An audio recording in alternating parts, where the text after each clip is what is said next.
This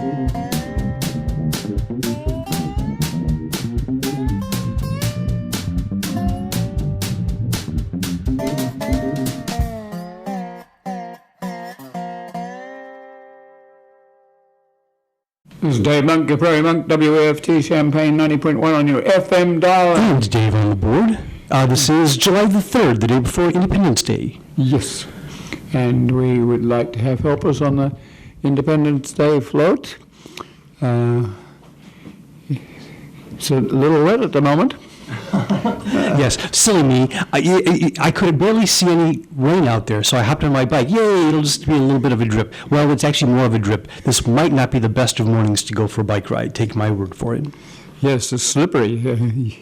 You can slip on streetscapes that are oily and haven't had a lot of rain, perhaps. And you can also slip on railroad lines and things. So, having done it... Okay, a reminder that there's a celebration of life for Elizabeth Hanson at July 9 at the Clark Lindsay Village in Urbana, and it will be from 1 to 4. We've been using Elizabeth Hanson's landscape book and been very pleased to do so. I want to deal with Weaver Prairie. This week we had a fun ice cream party organized by Liz Kirby. She had noticed that the edge timbers have a lot of blackberries, mulberries, and raspberries, and she invited people to collect cupfuls of sorted fruit and add ice cream, and we all got together and talked, and that was kind of nice. So that's prompted me to say something about the Weaver Prairie, which is a reconstruction prairie, and well, we even had Paul Muse there picking blackberries, and you have to think something about where the blackberries belong, and so then you have to think about how you get rid of them, and how that sometimes denied people who are used to picking on the prairie. So they don't really belong. They're invasives.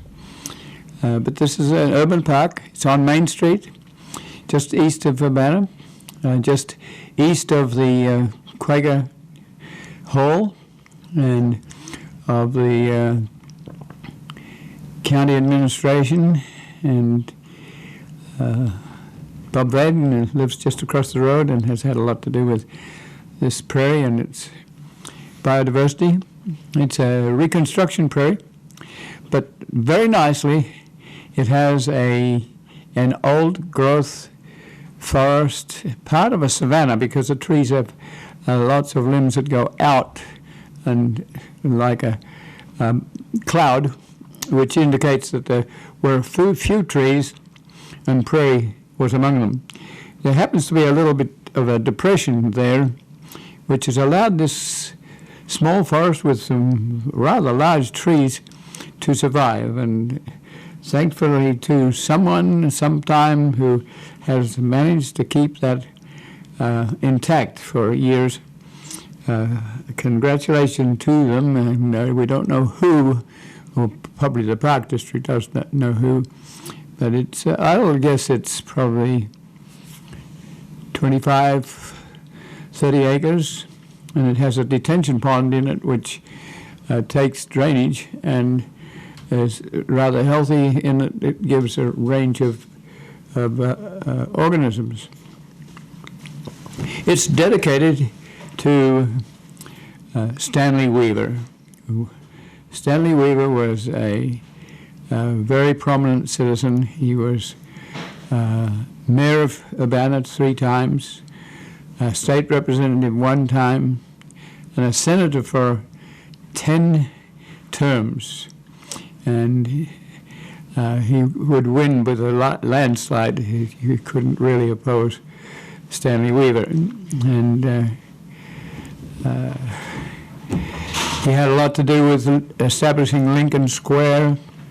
He helped to get 130, which was routed through Urbana, routed onto University Avenue, so it then went out 150 and went south by where Walmart is at the present time. He was a very strong supporter of the University of Illinois, including places like Beckman Center. He was an Army Air Force person. He lived very near. He lived on High Cross Road, which is an extension of 130, just north of, or it wasn't even north of, it was north of 150, but just south of 74. And I remember calling him once. Dick Burwash, the Burwash family had a large homestead on the corner of Curtis and 45, and I thought that it was the sort of building that often gets used as a funeral home, and Stanley was the owner of a funeral home and the director of it, and people were very glad that he was there for funerals, because he sort of knew everyone. He told me that there was enough funeral homes, so he didn't want to think about taking over the Burwash cottage, but he was very nice about it, and I remember talking to him. He is also aware that we have Prairie, and now there is a Prairie dedicated to him.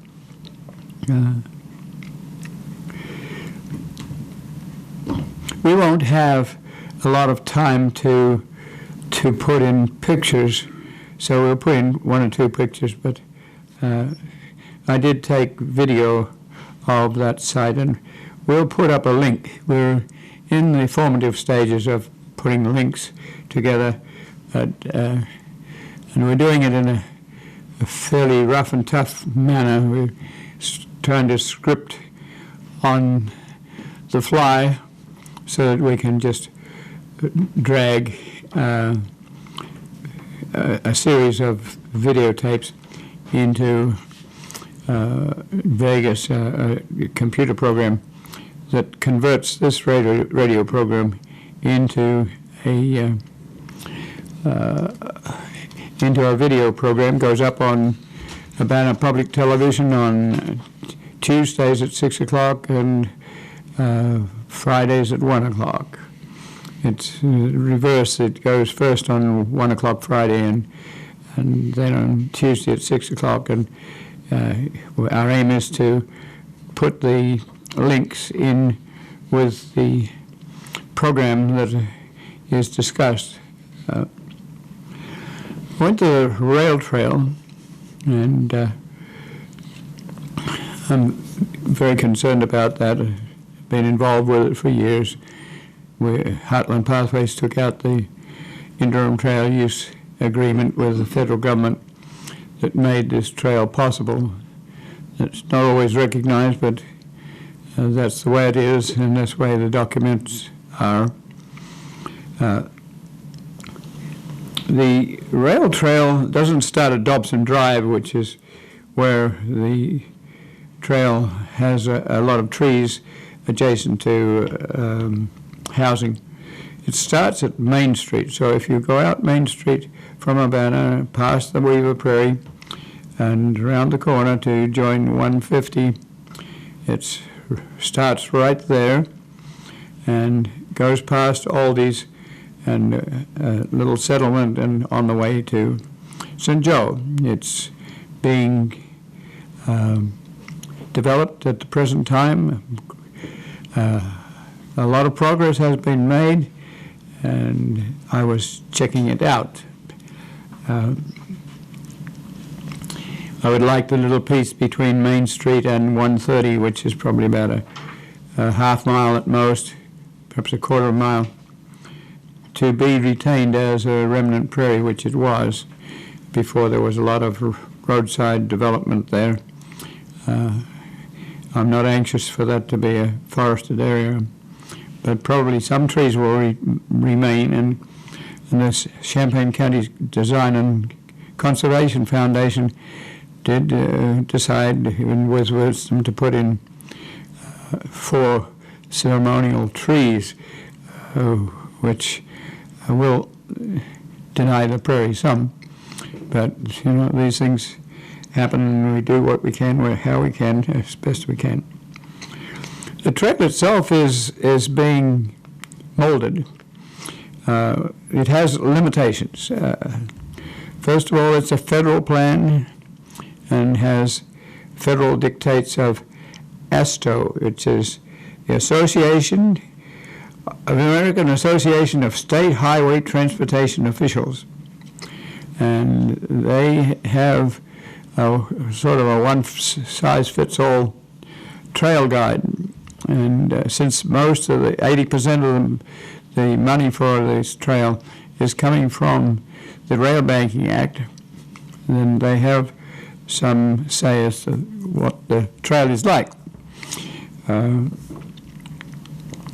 Then ADA, the American Disabilities Act, gets into the system so that you have a 10-foot wide trail with 2 feet of gravel on either side, and that's so that you can pass wheelchairs and the like, which makes it a highway adjacent to Highway 150, which is a little bit more than we wanted. And we also wanted to have the prairie creep up onto the trail, and it has done that over the years. Then EPA gets into the act because the creosote may have leached from the ties, off 100-year-old ties, into the bed. So the rather consolidated ballast, which rail trail people enjoy, is being removed and replaced with 10 inches of chipped limestone. There's also a high-ho beam going along the edges to scrape up any possible creosote that has leached onto the edges of the ballast. The amount of equipment involved is serious. The trail is owned by the Forest Preserve District in Champaign County, and in Vermilion County, it's the Vermilion County Conservation District. And a contract has been let for the first 6 miles. The bids came in in the vicinity of $3 million, which was about $400,000 beyond what was anticipated. So fundraising is in process for at least $180,000 at the moment. There have been some difficulties with drainage, and so that will probably require some more. It's a lot of money, but when you look at it, you see large equipment that could put its metallic arms around a tree and cut it off and then lie it sideways and stack it up, and then another organization and equipment comes and puts those piles of trees together and puts them through a chipper, which can take up to an 8 or 10 inch tree. Then the chips are removed, and then the surface is modeled, and in some places I suspect that limestone has already been put down. At the places where there are road crossings, if there's a ridge involving the railroad bed and the road cuts through it, then there's a slope down, and those slopes will be asphalted and designed so that people can move with a bicycle across the road. Some roads have already been remodeled recently because the process was that when Heartland Pathways took it over, the rules of the game are that if you want to have a trail, you have to apply to the Department of Surface Transportation in Washington. You have to have agreement from the railroad, the Surface Transportation Board, and the acquiring local agency. The local agency has to buy the bed. Heartland Pathways has already bought 33 miles of railroad bed in the Monticello area and got it funded. And we had the courage to say that we could buy the bed in an appropriate time set by a joint consultation between the railroad, the Surface Transportation Board, and the locals, the being Heartland Pathways. The Champaign County Design and Conservation Foundation decided after the fact they could have applied for the trail and to do the trail work with an interim trail use agreement at the outset, but didn't. But wanted to take this over because they were a trust. The Banner Park District especially was interested, and they did take over in a rather aggressive manner, and so Heartland Pathways retreated for a number of years and was not included because we had a different way of thinking about a trail authority. We wanted a 7-person board with a range of different people. CCDC wanted existing groups like the Forest Reserve and Conservation Districts to take over because they already existed, but they do have a more of a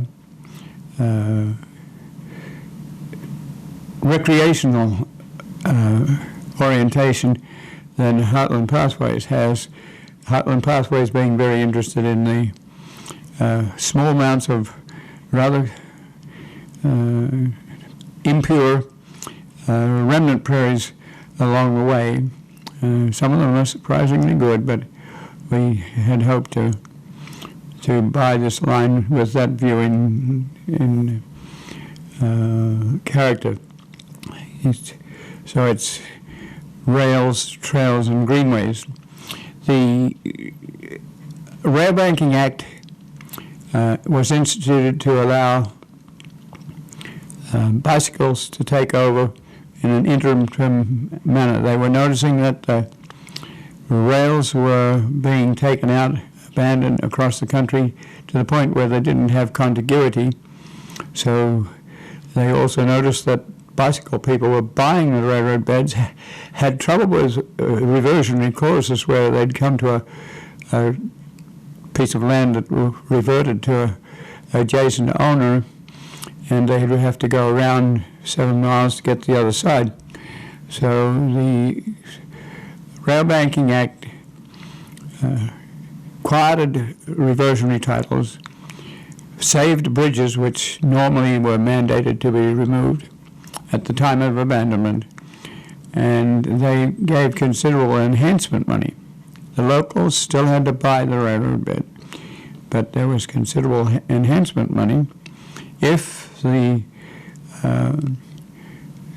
agency that was speaking to provide to buy the line from Conrail met the dictates of time associated with the payment of the amount. Unfortunately, CCDC didn't get the money, so the line reverted to Conrail, and CSX, a major railroad in the Danville area, bought the line to Urbana and subsequently sold 25 feet to the Department of Transportation and for a road widening. And that road widening has now been completed. The road just east of Route 130 has been raised by about 2 feet. The land there is very low, and when you had a 5-inch rain, you always had a bird bath there that cars could not get through, so that has been widened. The edges, unfortunately, have been installed with the Drummer and Flanagan soils that are some of our best prairie soils. So we lost some prairie there, but there was a lot of prairie soils, perhaps 50 or 60 truckloads that went to the forest preserve that were not needed because of drainage deals. And the forest preserve has been allowed to do planting and restoration of the prairie on the area. The roadsides have been planted to roadside species, and they will be mown. We would like to have a no-mow policy, but frankly, that's probably not going to happen. So this is somewhat of a repetition, but it's not easy to understand all this, and we get quite a few questions about the corridor as it's developed. One of the major questions is, why are you taking out all those trees? Well, this corridor used to be maintained with an axe and saws.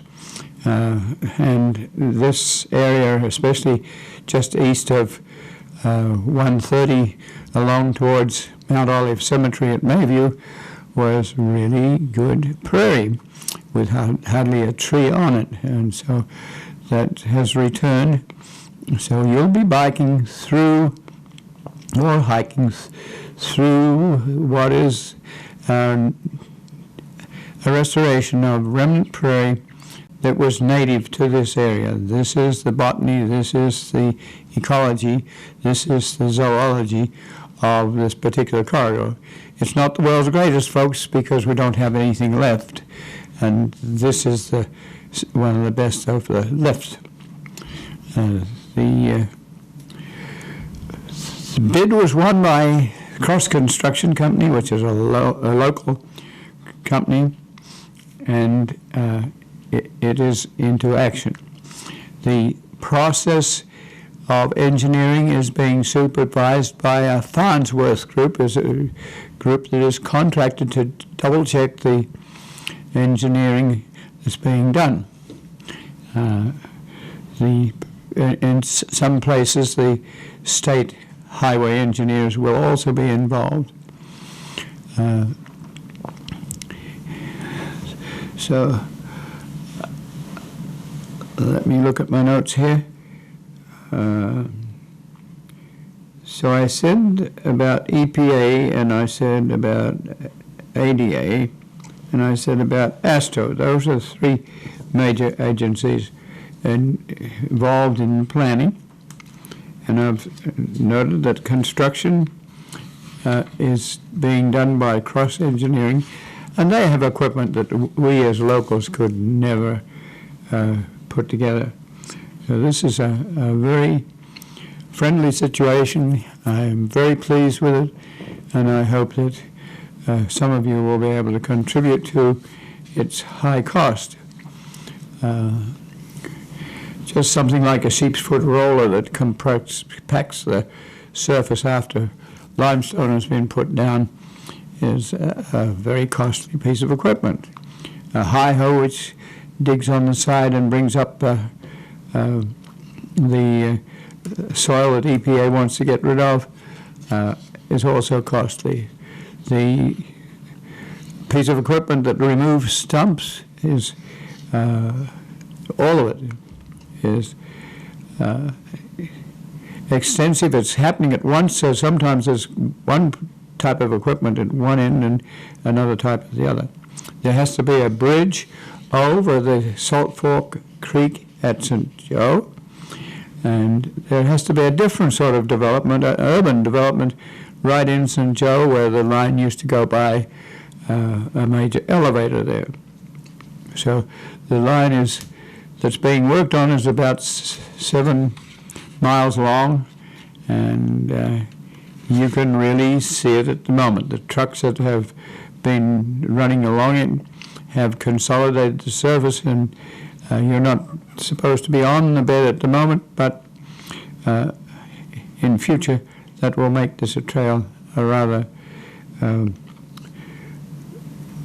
nice trail for hiking and biking, but also something that allows communities to get together with each other and also be on either side of the right-of-way. There is the potential for prairie. I was also watching carefully the old interurban bed, which is owned by Illinois Traction Company. I'm not quite sure who has bought that, but it's not an area that's used very much by farmers, but it sometimes is bought by farmers. And it is also in certain places, like between Fools and the Pioneer Grain, is just loaded with original prairie, and the soils are original. So I spent time yesterday afternoon walking that territory. I saw verbena, I saw the common prairie plants, stiff-leafed goldenrod, dark compass plant, grey-headed coneflower, you name it, it's there, and we're very lucky to have it. I was somewhat disappointed by the amount of mowing. While I was there, the township mower came by and mowing the side of the road, and I really think this is a very expensive luxury. It takes a lot of gas, it takes a toll on equipment, and it requires labor. And before the 4th of July, there's usually a move to mow. It gets mown again later. Right at this stage, you're supposed to mow down to the drain and not up to the other side, but often both the drain and up the other side are mown. 15-foot mowers are used, and 15-foot mowers are large. If they come to a phone booth or a Sprint sign or something like that, they mow around, and they mow onto the right-of-way that is owned by somebody else. Now, this sort of mowing can be genuinely felt to be doing a neatness thing, and we understand that, but this is not necessary, especially when we're trying to preserve prairie. There's a little offshoot road from Pioneer Grain that goes across the Sangamon River, and there's very little traffic on that road. And that too has been mown. And in that case, there's no reason why the mowing should desist, and the prairie come right up to the road. It's not a highway. It's a highway that's been retired and is a local road. I photograph these things because there's only one way to convince people that we don't need that mowing. We need mowing to make a statement, that's okay, but we also need to mow appropriately.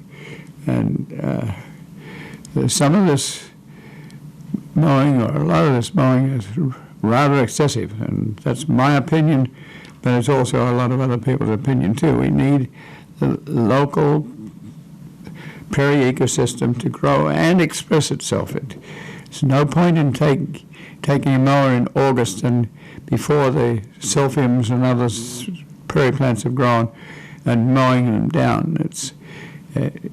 They'll grow. They have things like silphium, for instance. A compass plant may have a taproot that's 10 feet deep and 10 inches across at the base of the flowering stems. And so it will come back. It has that energy. But why do it? So it's that we have a sociological addiction to neatness, rectilinear nature, and everything looks like a weed and it's not. So we are putting pictures into these programs because we need people to know what pea balm is, what grey-headed coneflower is, what a lot of these creatures are that are our heritage. We're down to less than 1% of good remnant prairie that we've saved. There's a lot of little sites here and there. You can run along the road before the mowers come, and you can actually see big bow stem growing and a little clump of purple coneflowers or something like that. You know that's prairie soil, and you know that it is prairie plants, and you know that there's the zoology to it too. There are the entomological insects, 2,000 different species, and you need a volume of prairie to make it work. So if your bumblebee is going to travel along the transportation corridor, then it needs to be able to go to clump or have some continuity. And we beg the mowing part of the State Department of Transportation to be very careful about doing intensive mowing. And you have to know that for years and years, the areas on one side, a mile on one side of a little town and a mile on the other side, it's called mowing out the town. It's been going on for years, so it'll take another 200 years to change the culture, but we really do not need that amount of mowing. The plants grow 10 feet tall, yes, but they're not going to fall over on the road. They're not going to harbor, in some cases they may harbor a rabbit or a deer, but they also have save an eastern Massasoba rattler or other creatures that are in there. We also have to figure out how to get access to these places. You're often on a highway where you dare not stop on the side of the road, but there are places that you could have a little cooperative action so that there would be a pad here just outside of 130. There's a huge electrical grid that goes across, so that area is heavily mown, and it always has trucks that need to stop there. So it would be nice to have a little pad that wouldn't interrupt the drainage, that would allow one or two cars to have access to the railbed.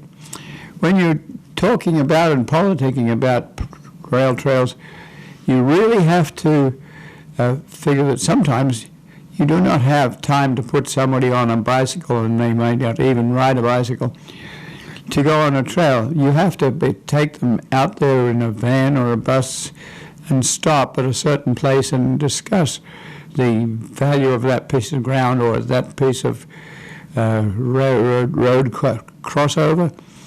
And it would be very nice to have intermittent spots where you could stop and tell that story in an efficient manner of time.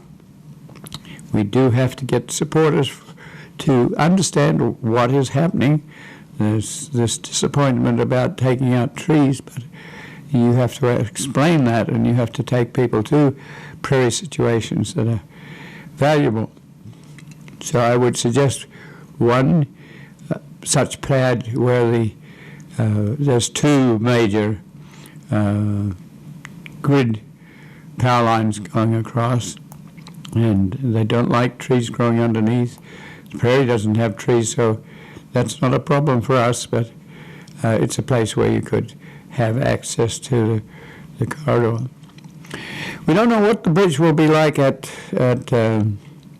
across the Salt Fork, but it will probably be a pre-constructed bridge on top of a bridge, and that probably will come prefabricated and be dropped in. The underpinning bridge at St. Joe is a rather new railroad bridge. It's all steel. You have to be very careful about it, because if you take to doing something like eating your hot dogs on the bridge, if it's a steel bridge, then the steel will buckle if it catches on fire with wooden ties on top. If it's a wooden bridge, you can probably replace pieces. But with a steel bridge, you have to replace the whole lot. So the cost of running a trail is not just constructing the trail, it's also maintaining it and surveilling it. And that often comes to the responsibility of citizens who are on the are in the vicinity. There also needs to be knowledge of what's to the north and south of this east-west railroad bed. There was a Lincoln Trail, and you should be able to take off on your bicycle, perhaps follow the old interurban from Ogden down to Homer, where Homer Lake used to be a picnic ground, and this was an interurban attraction. So you need to explain little things like that and give people something to enjoy on their way to Danville, where there's a Kickapoo State Park that has been mined and again is different but interesting.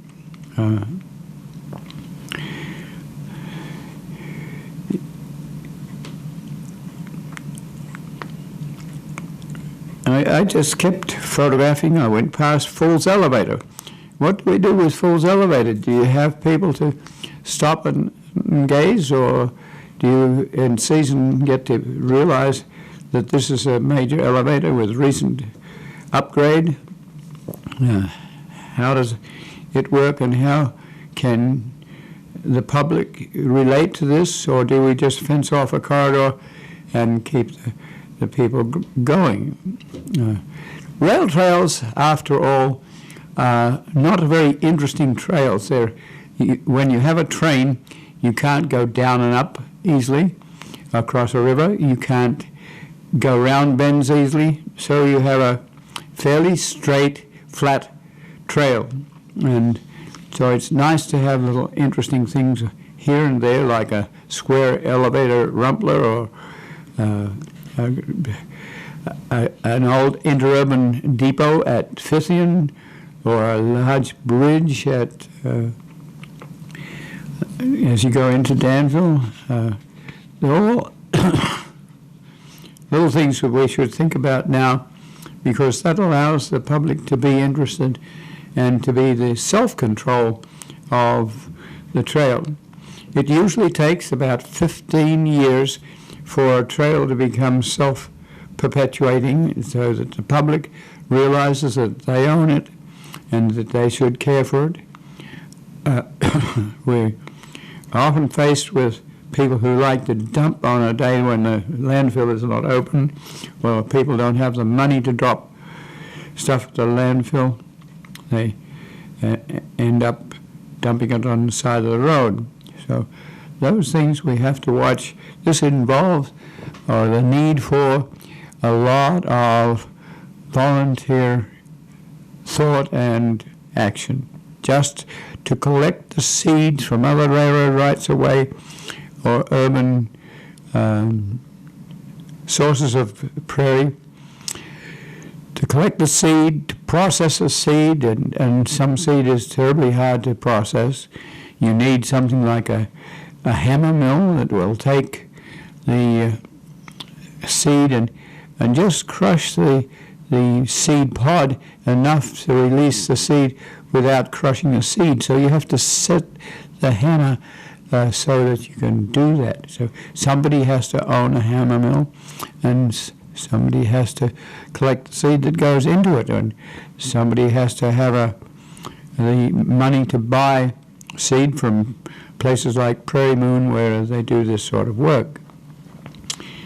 You have to decide what sort of mixes you want. Where you have a wetland like at the Weaver Prairie, you need wetland species. If you have a little hill, you need dry area species. So there's a spectrum here. If you're in a drain, you might have cordgrass. Then you have to think about the balance between people who want water off and people who want water to sink into the aquifer. Water doesn't sink into the aquifer quickly, and so we wouldn't have farmland in east central Illinois if we didn't have that sort of drain that takes water off. But when you take water off and you drain phosphates and nitrates into the water and it goes down the Mississippi, it ends up with a hypoxia zone or a dead zone in the Gulf of Mexico. So some of the responsibility starts right here at home. How do you talk to people who are in the little urban situations? How do you organize a bicycle shop or a restaurant or a hot dog stand that can be used by bicycle people? What sort of bicycle do you want? Can you use a very narrow-tired bicycle on a trail like this? Probably not. So bicycle people have several different bicycles, and the one that you would use on this sort of area would be an all-terrain vehicle. So that means you have to know something about an all-terrain vehicle. So let me look at time. We got 46. Okay. So I've got some other things to talk about. I think that's probably enough about the K-Trail. I'm interested that at one place where farmers took out 2 segments of railbed for drainage purposes without permission, and they are being repaired, so you don't have what is called a Missouri crossing. That's where your bicycle goes down into the swampland and up the other side.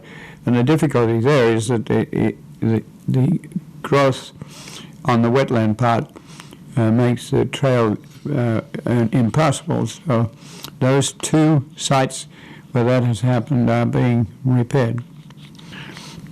Okay, now, Pocket Prairie. Pocket Prairie has got into problems again. There are new bars, and there's a lot of summer traffic, and people have been using the little prairie at night. Dr. Youngerman has hired a policeman to watch these areas, and there's been disenchantment with Little Pocket Prairie being used by too many people, and sometimes a party. Sometimes people just need to urinate there, and that's also a problem. So the dictate at the moment is that the prairie be closed between 6 and 6. So overnight, no access. So I've had to put a rope across it, and we hope that the rope won't be violated, and we hope that there won't be arrests there, but that's the intent, is to allow the prairie to be open to the general public during the day, but at night we need to quell the untoward behavior. It's not that untoward, folks. It's quite friendly, and actually I give flashlight field trips. I gave one last night, but it's just too much to have too many people there, and sometimes doing things that aren't friendly to the owners of the place. And we're there as tenants, and we have a really, really nice prairie working very well at the moment. It's flowering, the rosinweed is out, the lead plant is out, the dock is up, and compass plant, and trotoscandia, and yellow cornflower, and roses, and culver's root, and they're all there expressing themselves, and it's wonderful. But please be respectful of the prairie when you go out there. If you want to go out and read a book, wonderful. It's a retreat. There's a little forest that goes with the prairie. It's a prairie forest ecosystem. And just we have to beg people to respect it. And that mostly happens. I talked to Carlos, the new owner of the Mike and Molly's last night, but it was 1 o'clock and I was standing there just to make sure that the place was not abused.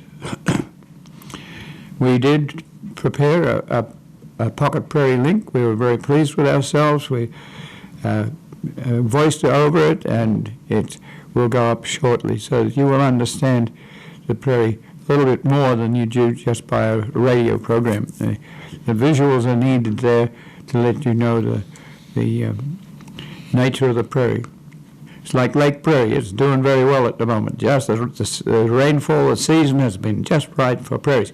Not so good for purple coneflowers, but otherwise, a lot of these creatures have adapted to a certain niche, and sometimes it's like the cicadas are on a 17-year rhythm.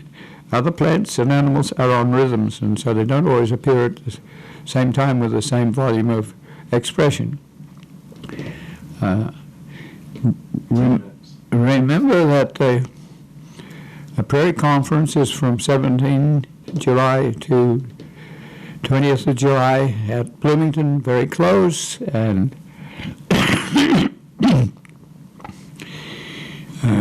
it's an opportunity to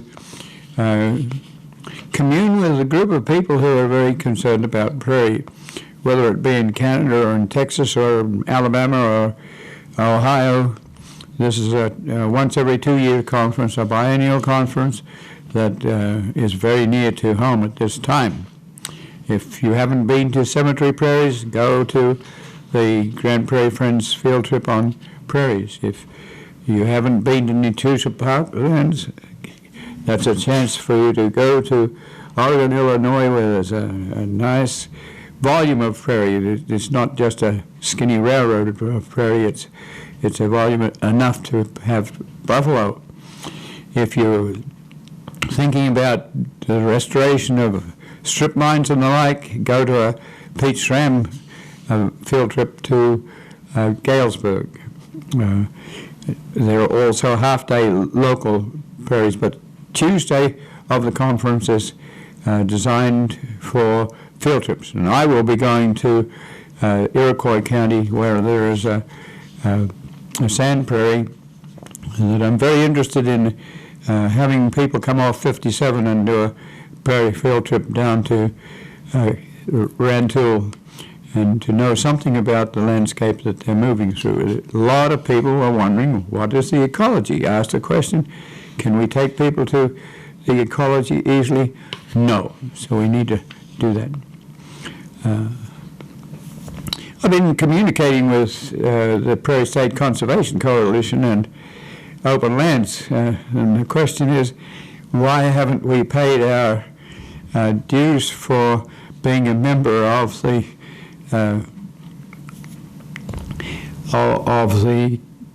coalition, and are we in need of support? Well, yes, we are in need of support.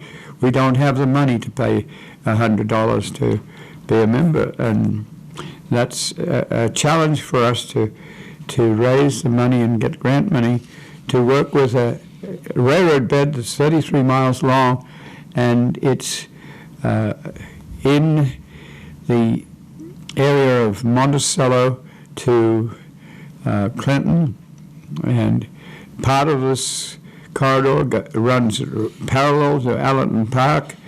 We have crud trees, autumn olives, growing well on this mainly prairie ecosystem. We've had a lot of sympathy from farmers who are adjacent. Some few farmers have the temerity to dig up from the side or sometimes dig up the railroad bed. But basically we have a lot of real estate. But once again, you need federal, state, and local major support. You can see what's happening in the area between Urbana and Kickapoo State Park. It's taking $12 million, and I suspect that it'll take more than that, and it'll take more than that to maintain it. And for some people, that's taking money out of my taxpayer's pocket. But the result is often an extremely popular type of trail. There are now 30,000 miles of these sorts of trails. There are interim trails. A train can come back in, seldom does, because they're often small railroads, and the major emphasis on railroads has been the main lines, and putting back in some cases 2 rail lines so that freight can pass passenger trains without there being a blockage. So we always have a lot of argument about that between Chicago and Champaign and Southern Illinois, and also between Chicago and Bloomington and St. Louis. So watch your railroads, work with them, but realize that many of the small lines are available for you to do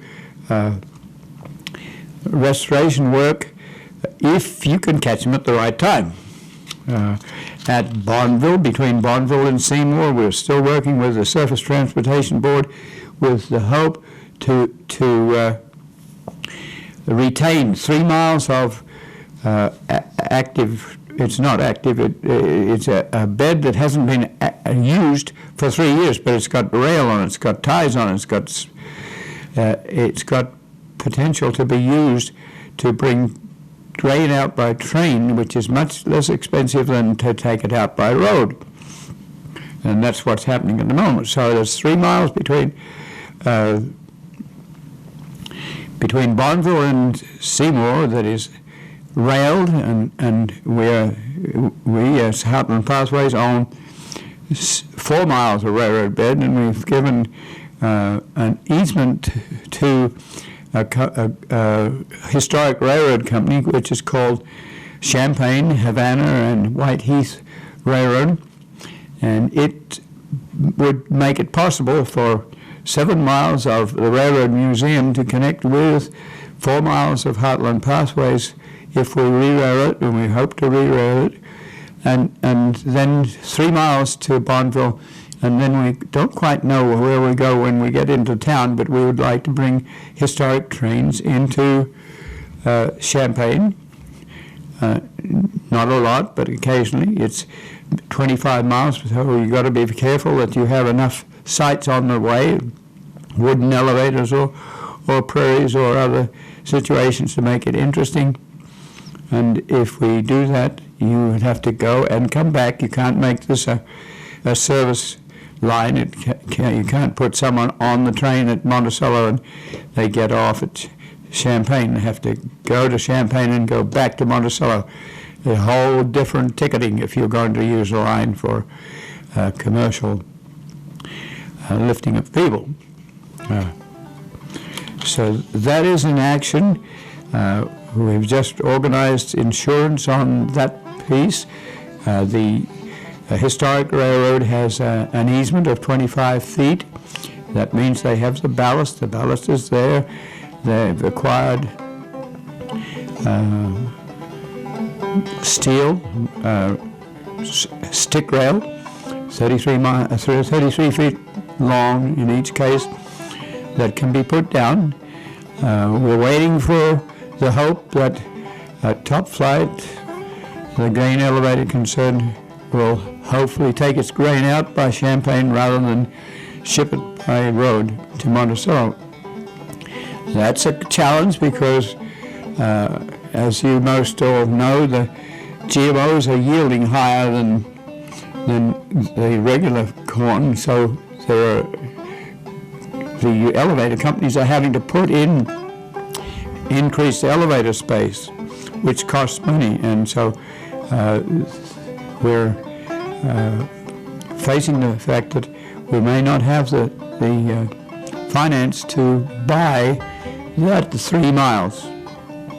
To assess it, you have to figure on what is the cost of the salvage cost of the or value of the rails, the ties, the plates, and so we're thinking about a lot of things, and we hope that you'll communicate with us from time to time.